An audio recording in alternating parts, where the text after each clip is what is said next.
Là où avant, je me disais, si je suis pas millionnaire avant 30 ans, c'est que, je sais pas, j'ai raté un truc. J'ai un moment où on a quand même plutôt bien gagné notre vie, à Malte et là, je gagne moins bien ma vie aujourd'hui qu'à Malte et pour autant, je trouve ma vie, très cool, je peux faire ce que je veux quand je veux. Et il faut être en permanence connecté sur ce qui se fait vraiment, sur le terrain, sur ce qu'on va rencontrer, sur la taille des dents des requins que vous allez croiser sur certaines serpes qui vont être là pour une seule chose, c'est vous défoncer, pour vous négative SEO, pour cloquer vos sites de A à Z et en fait vous défoncer d'une manière où vous n'allez même pas comprendre d'où ça vient. Et pour moi, je suis toujours resté qu'en affiliation parce que pour moi, ça reste, il y a pas meilleur en fait. Il y a pas mieux. J'ai testé pas mal de choses. Pour moi, ça reste le top. Si tu veux un business sans prise de tête, sans employé, vraiment chill, pour moi, c'est le meilleur business au monde.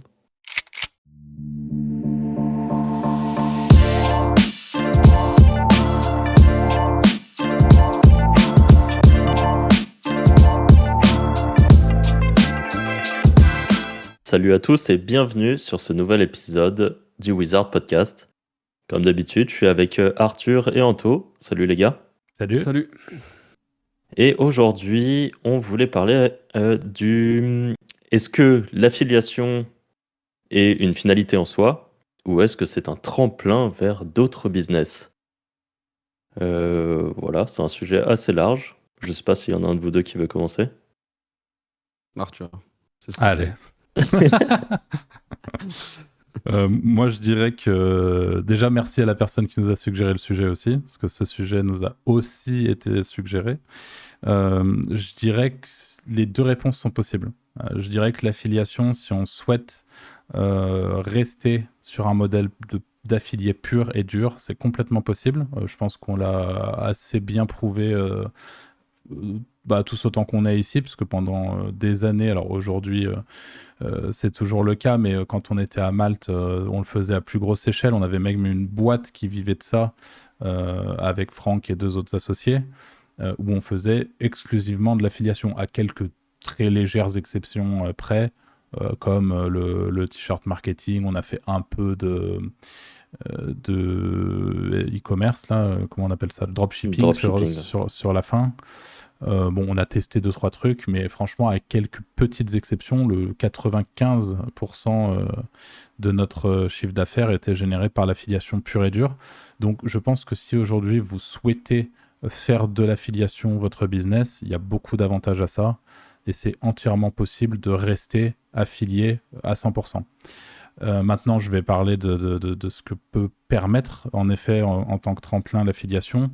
Moi, j'ai, par exemple, été pas mal frustré par cette... et ça s'est sans doute entendu dans les podcasts, par ce statut d'affilié à certains moments, parce qu'on est vraiment entièrement lié aux plateformes d'affiliation, aux partenaires avec lesquels on travaille. Il y a pas mal de shave, c'est-à-dire de partenaires qui vont vous enlever des leads ou des commissions tout simplement pour des raisons X ou Y, ou même parfois en vous faisant croire que juste vous n'avez rien eu et sans rien vous dire. Donc en fait, il y a énormément de points assez négatifs aussi qui viennent avec l'affiliation, comme n'importe quel business, j'imagine. Hein, ça a son lot de points négatifs aussi.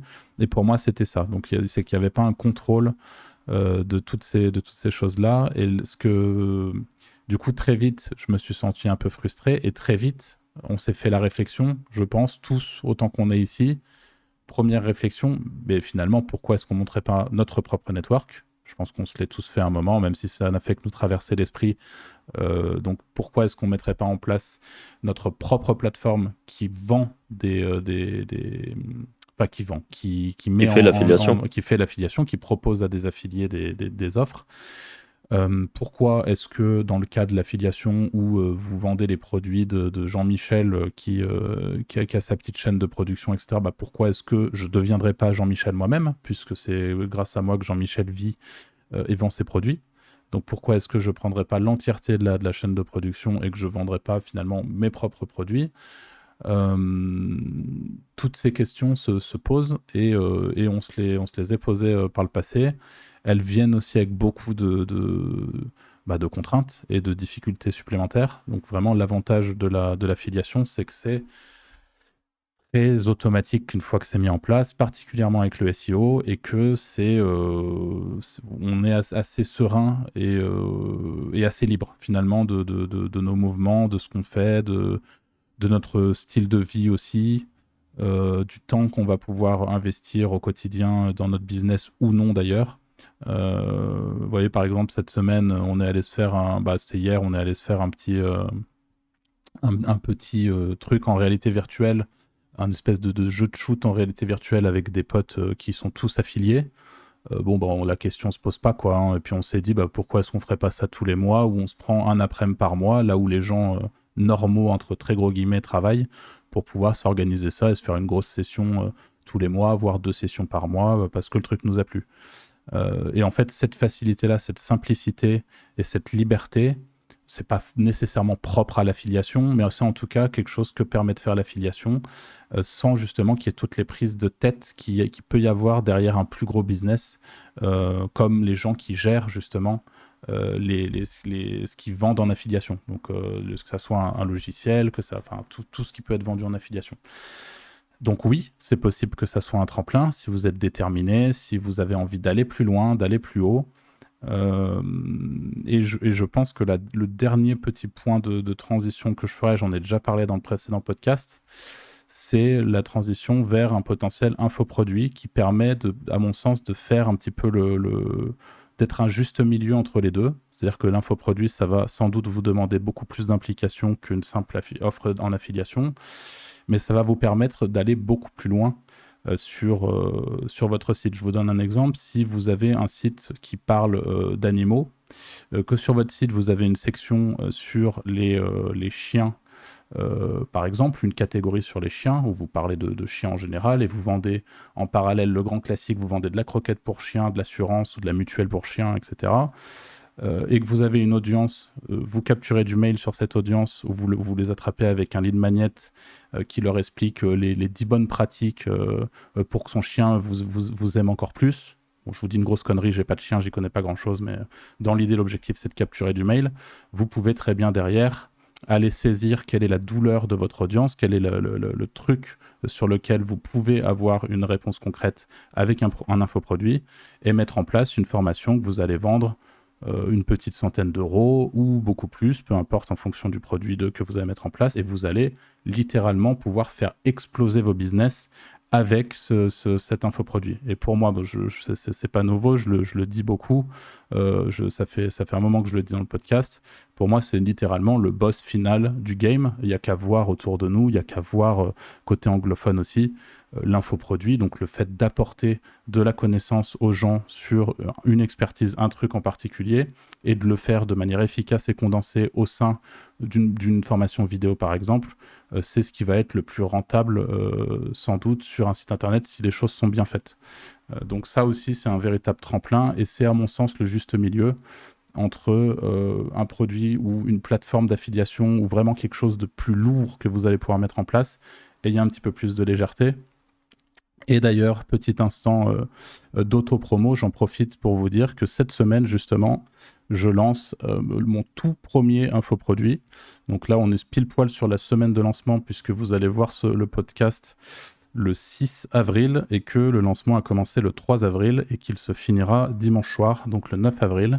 Et c'est un infoproduit qui concerne en partie les éditeurs de sites, puisque j'y parle d'intelligence artificielle et d'édition de sites de manière un petit peu plus large, avec les opportunités liées à l'intelligence artificielle. Donc quand je dis opportunité, c'est opportunité business, et je développe certaines choses que j'ai déjà abordées dans le podcast, comme les réseaux de sites, donc PBN, générés en intelligence artificielle, ou en tout cas assistés en intelligence artificielle, quels sont leurs intérêts, et je développe aussi par exemple la recette tout simplement que j'utilise aujourd'hui de A jusqu'à Z pour produire un bon contenu IA qui rank et qui tient. C'est disponible sur mon site impactim.com dans le header sur formation. Et je pense que je peux vous laisser la parole pour votre propre réponse à la question de l'affiliation, une fin en soi. Je te renvoie la balle, Anto, je te la jette. Allez, c'est parti. Pour moi, l'affiliation, c'est ce que tu disais, si tu veux un business sans prise de tête, sans employé, vraiment chill. Pour moi, c'est le meilleur business au monde. Et est-ce que c'est un tremplin? Oui, ça peut être un tremplin sur, comme tu disais, en fait, sur d'autres bises, mais il faut accepter les responsabilités, slash les emmerdes que tu peux avoir sur d'autres bises. Enfin, en gérant le bise au lieu de faire de l'affiliation. L'infoproduit, pourquoi pas, en vrai. Et voilà, honnêtement, t'as tout dit en fait. T'as fait un podcast solo. Et pour moi, je suis toujours resté qu'en affiliation parce que pour moi, ça reste, il n'y a pas meilleur en fait. Il n'y a pas mieux. J'ai testé pas mal de choses. Pour moi, ça reste le top. Alors, moi, je vais te sortir un peu les verres du nez, Anto, parce que j'ai eu l'occasion de parler de ça plusieurs fois avec toi. Et même si je sais que ce que tu viens de dire, c'est 100% vrai et que tu es aligné avec ça, tu m'as déjà fait part plusieurs fois des points négatifs pour toi du business tel que tu le vivais depuis des années, y compris par Le fait de recommencer constamment les mêmes choses, peut-être. C'est super. ça, le fait Ok. parfois d'être un peu trop seul aussi, si Ouais, je c'est ne vrai. m'abuse. Et je pense du coup ça peut être intéressant que tu développes un peu sur ces points négatifs pour pas que parce que là on dit que c'est un super modèle, ce qui est le cas, l'affiliation est un très bon modèle, mais comme je l'ai dit, on a tous aussi je pense des petits défauts de l'affiliation à mettre en avant. Par exemple la solitude, ça c'est, enfin, pourquoi est-ce que tu te sens seul en affiliation et t'as déjà pensé à des trucs pour essayer de régler ça ou... Bah, régler ça, comme vous, avoir des groupes de potes qui font les mêmes choses, partager au maximum. C'est vrai que ça peut être un métier où tu peux être vite frustré parce que tu es tout seul. Bah, par exemple, on a un ami en commun qui retournait travailler en CDI parce qu'il n'aimait pas travailler tout seul, tout simplement. Donc c'est vrai que c'est un truc à prendre en compte. Le fait aussi de recommencer constamment les mêmes choses, parce que la vérité, c'est que tu lances n'importe quel site, c'est exactement le même schéma. Tu mets tes liens, tu mets ton contenu, tu fais ta niche. Au bout de 10 ans, tu connais le truc par cœur, quoi. Donc, c'est vrai que ça peut être un peu frustrant de faire toujours la même chose. Mais après, c'est comme dans tous les business, je pense qu'il y a des choses qui sont pas intéressantes et qu'on est obligé de faire, quoi. Il n'y a pas un business où vraiment tu kiffes de A à Z le truc. Et est-ce que, parce que pareil, je me souviens de discussions qu'on a eues ensemble, où pareil, tu t'avais un peu la sensation de jamais faire un truc finalement aussi gros, un truc, tu vois, un peu à la hauteur de tes ambitions, un truc dont tu peux être un peu fier sur le long terme, etc. Ouais, c'est clair. Ouais, c'est clair. Mais après, c'est parce que j'ai pas envie de prendre les responsabilités d'avoir un truc gros, en fait. Ouais. J'ai le cul entre deux chaises. La vérité, c'est ça. Et donc du coup, ça c'est vraiment un énorme point positif de l'affiliation, encore une fois, c'est que ça permet de faire des sous sans forcément être investi dans un truc de start-up de zinzin, vous allez lever des millions d'euros. Si demain j'ai envie de couper le site parce que la niche elle me gave, j'ai le compte à rendre à personne, le network je lui laisse faire foutre et voilà quoi. Tu vois. Et là aussi, tu mets le doigt sur un truc, c'est cette liberté qu'on a en tant qu'affilié, vraiment. Si demain il y a une nouvelle offre qui marche mieux et qui paye mieux, je change le lien, c'est fini quoi. Si demain tu te lèves et tu te dis oh, bah tiens, est-ce que je ferais pas un petit réseau de 10 000 sites autogénérés justement qui poussent mon monosite, bon, même si ça se trouve c'est la pire des idées parce que tu vas tout flinguer, ça reste ta décision quoi. Ça se teste. Ouais, non, c'est clair. Après, comme je suis un peu d'accord avec toi, le boss final, ça serait l'infoproduit, mais je pense que c'est énormément de travail aussi quand même. Je pense qu'il y a une partie cachée où il y a beaucoup de travail. Clairement. Bah, là, je le vois justement en ce moment où rien que sur l'enregistrement justement des modules, etc., de la formation, ça prend un temps fou. Et encore, je pense avoir l'avantage d'être habitué. Et il faut être bon dans plein de domaines. Il faut être bon en vidéo, il faut être bon dans tes relances mail. Enfin, il y a plein d'endroits où tu dois être très très bon, quoi. Donc, je pense que c'est un peu sous-coté le travail qu'il y a dans l'infoproduit. Ouais, non, c'est sûr, il y a beaucoup de travail. Après, les rendements sont aussi conséquents. Ah bah oui, c'est clair. De toute façon, sur la même chose. Hein. Plus il y a de travail, plus... Enfin, ça va avec. Hein. Pas toujours. Franchement, avec le SEO, des fois, c'est un peu frustrant. Parce que tu vas mettre une quantité astronomique de temps de travail sur un site qui, au final, va pas aussi bien marcher que tu l'espérais. Ouais, mais la vérité, c'est qu'avec l'expérience qu'on a à l'heure d'aujourd'hui, on lance un site, on sait qu'il marchera. Ouais. Il va jamais flop comme un débutant. Donc, mais c'est vrai que c'est possible. Si tu choisis mal le truc dès le début, ouais. Francky. Bah, alors moi, je vais nuancer un peu vos propos. Parce que là, quand on vous entend parler, l'affiliation, c'est un truc où on est tout seul dans sa chambre en train de faire des sites. En fait, il y a quand même différents stades d'entreprise possibles avec l'affiliation. C'est-à-dire qu'il peut y avoir l'entreprise un peu solo, comme nous on fait, parce que c'est ce qui nous plaît, et vous avez très bien défini. Moi, par exemple, pour moi, c'est une finalité, l'affiliation. Je me vois pas aujourd'hui aller plus loin que ça, parce que j'aime trop ma vie, enfin, les possibilités que ça apporte. Comme c'est marrant, j'allais parler du Eva qu'on a fait hier. On s'est dit à plusieurs, ah, c'était trop stylé.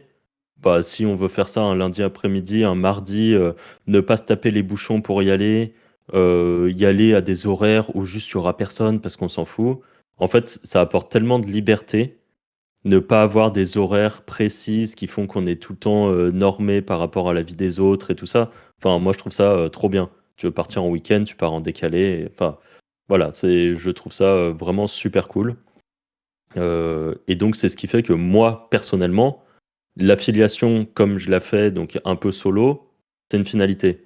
Mais après, il y a différents stades quand même, parce que des boîtes d'affiliation avec des employés, donc qui fonctionnent comme une vraie entreprise type start-up ou entreprise normale d'ailleurs, qui brassent des millions qu'avec de l'affiliation, ça existe aussi. Oui, il y en a plein. En Ouais, ouais, fait, c'est sûr. l'affiliation, c'est juste un moyen de gagner de l'argent. Ça ne veut pas dire que c'est un business qui est capé à tel montant, par exemple. À Malte, avec Arthur et d'autres associés, on était 4 associés, plus on avait entre 6 et 10 employés, en fonction de s'il y avait des stagiaires et tout, qui étaient des employés en CDI, à temps plein, plus on avait une armée de prestataires offshore ou pas offshore pour faire des choses en plus. Et là, c'était déjà un niveau d'affiliation, de petite boîte d'affiliation, on va dire. Et au-dessus encore, il y a des boîtes avec, je sais pas moi, 100 employés qui font de l'affiliation. Côté en Encore une bourse fois, pardon, aussi. et côté en bourse, Côté côté en en bourse bourse, parfois. exactement, qui font que de l'affiliation. On en a vu à Malte, par exemple, mais il y en a partout dans le monde. Donc, c'est pour ça que je voulais un tout petit peu nuancer sur cette partie affiliation.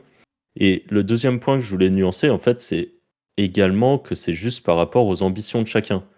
Encore une fois, je vais prendre mon cas très personnel qui est de moi, j'aime ma vie comme ça, j'aime faire mes petits sites, j'ai pas des ambitions de zinzin, j'en ai rien enfin, je m'en fous un peu de rouler dans une méga Lamborghini ou des trucs comme ça. C'est pas ce qui m'anime dans la vie. J'aime bien avoir de l'argent pour bien vivre, mais j'ai pas des attentes de fou en fait. Et ça, c'est très propre à chacun. Chacun a un peu ses objectifs de vie et voilà.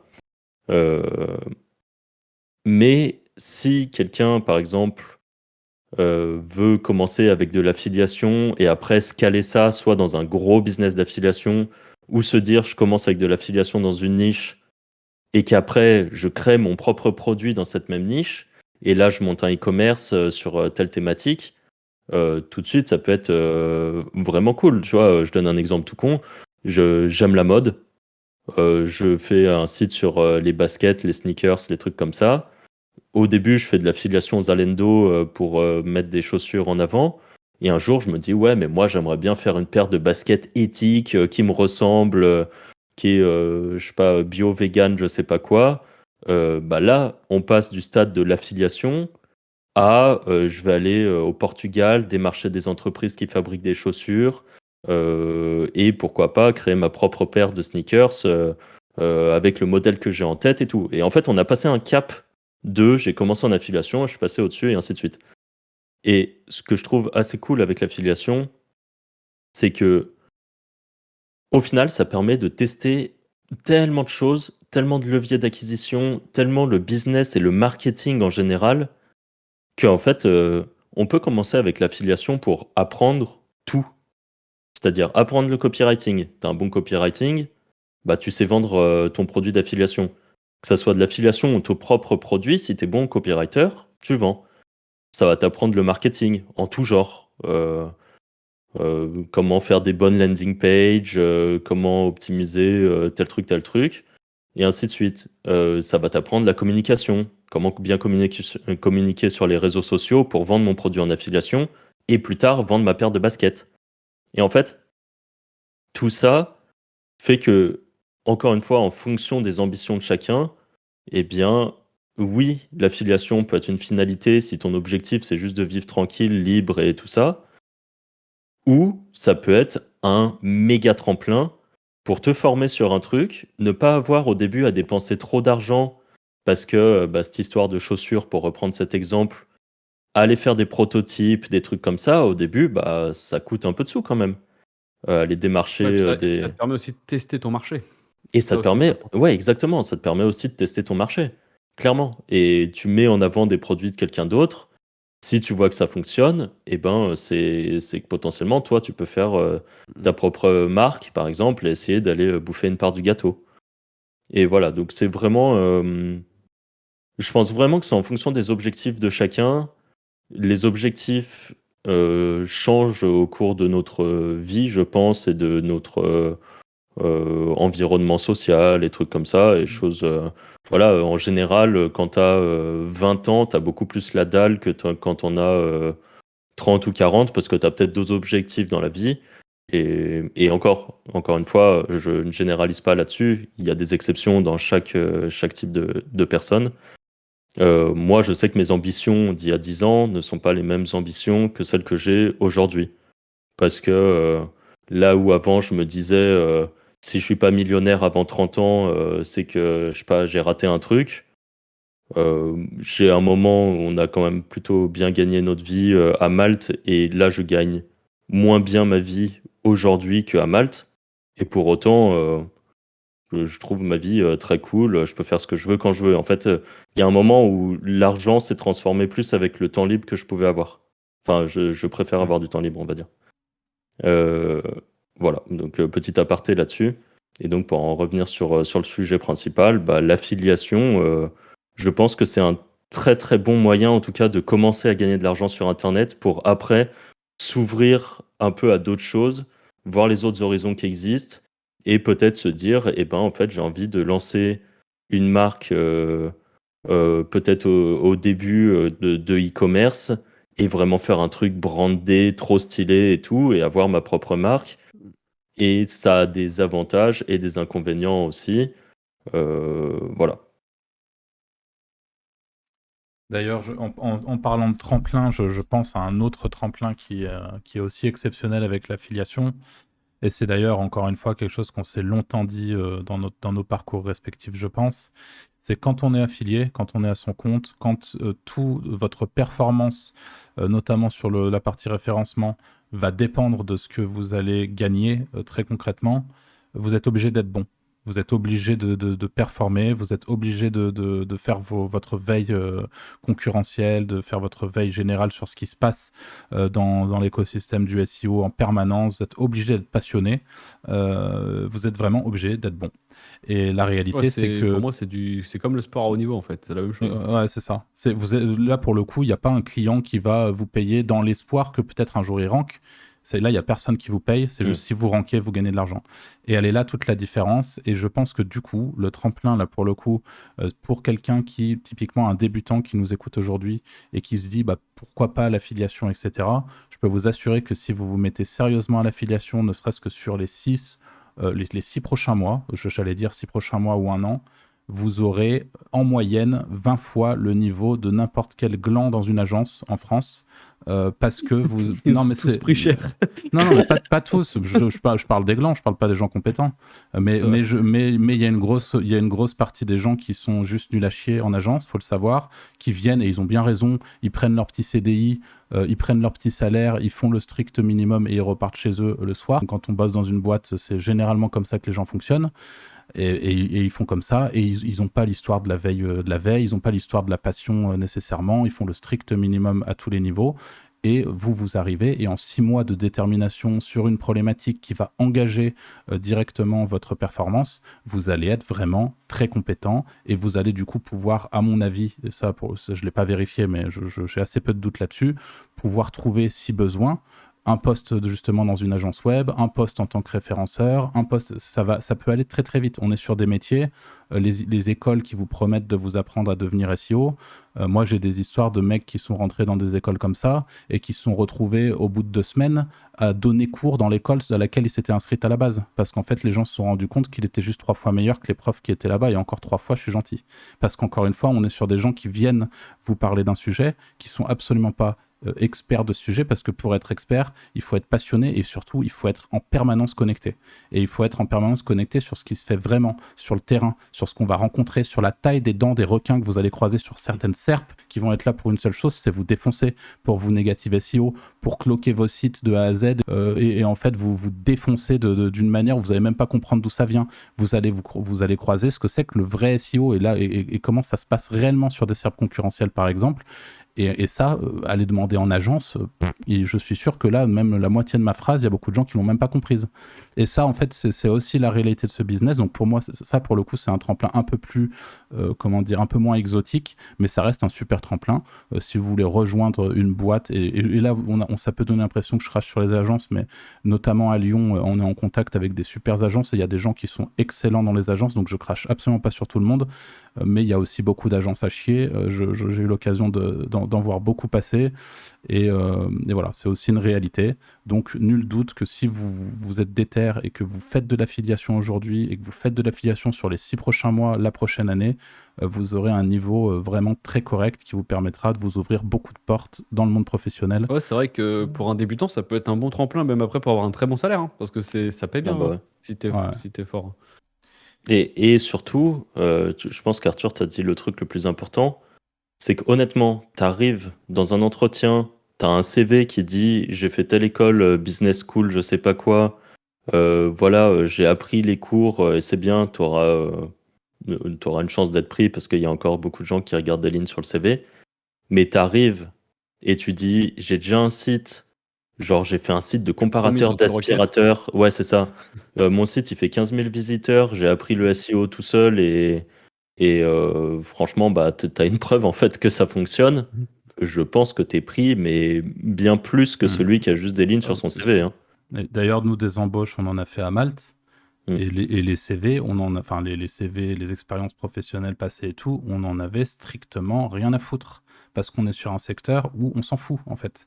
Et ce qu'on fait concrètement sur le terrain, lorsqu'on fait de l'édition de site, lorsqu'on fait du SEO, c'est pas le genre de truc que tu apprends dans une école. Ou alors, vous êtes dans une sacrée école et c'est très chouette. Et je suis content de savoir, si c'est le cas, qu'il y a quelques exceptions qui vont bien faire le boulot et vous apprendre à faire du SEO. Mais en tout cas, il faut pratiquer en permanence. Et vraiment, il y a une vraie plus-value de ce côté-là, c'est sûr, et ça peut être un très bon tremplin pour une vie professionnelle plus classique, mais qui n'en reste pas moins respectable. Et ça peut être, comme l'a dit Anto, une très belle opportunité, même financièrement parlant. Et il y a un point d'ailleurs sur une expérience perso que je voulais juste imager ici, parce que l'affiliation, comme je l'ai dit, et l'édition de site, ça peut mener à ce type d'opportunité-là, professionnelle. Ça peut aussi mener, on en parlait dans le précédent podcast, il me semble, sur la partie vente de prestations. Et moi, c'est ce que j'ai essayé de faire en ce début d'année 2023, où je l'avais annoncé dans le podcast, où j'allais essayer de prendre des clients. Alors, il y a plein de points très positifs au fait de travailler avec des clients, et ce qui m'a permis de comprendre, d'avoir un début d'élément de réponse sur justement cette fameuse question qu'on se pose depuis tant d'années, qui est pourquoi les mecs trop forts qu'on voit, ne serait-ce que sur la sphère SEO française, font à la fois de l'édition, à la fois sont super compétents, super à jour justement sur tout ce qui se fait, et c'est des vrais pionniers du SEO dans certains cas, mais pourtant ils se font chier avec des clients, alors qu'ils pourraient faire de l'édition de site pure et dure, et faire de l'affiliation pure et dure. Donc j'ai mes premiers éléments de réponse là-dessus, ça serait un peu trop long d'en parler maintenant, mais on en fera peut-être un podcast dédié. Mais par contre, il y a aussi un point, et ça c'est un peu plus négatif, une petite anecdote que je voulais raconter, c'est que j'ai aussi pris conscience à quel point les clients, ça peut être un gouffre de temps et une perte de temps, mais alors terrible. Parce que là, je me suis retrouvé du coup, justement au travers des podcasts d'ailleurs, à avoir des contacts spontanés de gens qui me disaient « Tiens Arthur, est-ce que tu peux m'aider ?» etc. Donc moi, qui commence à être dans cette démarche-là, je m'intéresse un peu à leur projet. Je regarde un petit peu leur site, je leur apporte une aide concrète. J'analyse un petit peu ce qu'il faudrait pour pouvoir répondre correctement à leurs problématiques. Et je leur fais un devis. Donc tout ça, déjà, c'est du temps. Bon, c'est pas énormément de temps, mais il y a quand même un minimum de temps investi. Des fois, c'est des appels téléphoniques en plus. Et tu te retrouves à faire un devis. Et derrière, t'as plus rien. Genre, c'est même pas, le mec vient même pas te dire oui, non, c'est trop cher, parce qu'à la limite, je m'en fous, tu vois, c'est trop cher, bah, y a pas de souci. Enfin, tu vois, Trust Route, c'est cool. Ok, mais là, il y a zéro réponse. Genre, c'est-à-dire qu'il y a zéro respect pour moi, en plus de ça. Parce que la moindre des choses, c'est quand même Alors, encore une fois, je suis 31 ans, première fois de ma vie que je prends des clients, donc je suis un bébé de ce truc-là. Je ne connais pas du tout ça. Mais moi, j'ai halluciné le manque de respect du truc, tu vas prendre du temps pour quelqu'un, même si t'as rien fait de concret pour l'aider, mais tu lui as apporté les bases de ce que tu allais lui proposer, donc il y a déjà un certain travail et du temps investi, et on te chie à la gueule comme ça, où on vient même pas te répondre en te disant bah non, t'es trop cher, par exemple, Arthur, ce que je peux tout à fait entendre. Bah, je suis désolé, j'ai halluciné, et ça m'est pas arrivé qu'une seule fois, hein. Ça m'est arrivé 2-3 fois déjà depuis le début de l'année, et on est à la fin du 3e mois de l'année, donc voilà, c'était juste pour expliquer ça. Comme ça, peut-être qu'en commentaire, des gens qui font de la presta depuis plus longtemps pourront me dire bah, ça, Arthur, c'est normal. Ou me dire bah, tu dois mal t'y prendre, peu importe, mais m'éclairer un peu, parce Non, que je je vous pense que avoue c'est que normal, ouais. Enfin, je pense que Enfin, c'est normal. Je pense que c'est pas normal, mais je pense que c'est courant. Ah, je te jure, ça me fait vriller, hein. Ça me fait vraiment vriller, ce genre de truc. C'est la problématique que les gens pensent que tout est pas cher et tout est gratuit, et voilà. Surtout sur le web, d'ailleurs. Surtout sur le web, ouais. C'est un des trucs qui est assez étonnant, quand même, où sur le web, les gens considèrent que je sais pas moi, montage photo, des trucs comme ça, bon, bah, c'est une sous-compétence, ou je sais pas ce que pensent les gens, mais qu'en gros, et encore, je trouve ça disparaît petit à petit, mais il y a encore quelques années, c'était un peu normal bah, tu me fais ça, je te ferai de la visibilité. Ça veut rien dire, en Ouais. fait. Faire de la visibilité, enfin, t'as beau avoir de la visibilité, surtout qu'en général, c'est de la visibilité claquée, parce que si c'est quelqu'un qui te dit, mais encore, quelqu'un qui a 400 000 abonnés sur YouTube, il va pas te dire qu'il va te il va te demander des trucs gratos en général. C'est justement quelqu'un qui connaît le biz et tout. En général, c'est des gens qui sont déjà très peu connus et qui te promettent de la visibilité qui sera inutile, en fait. Et juste à bosser dans le vent, et c'est pas ça qui rajoute du ketchup sur tes pâtes.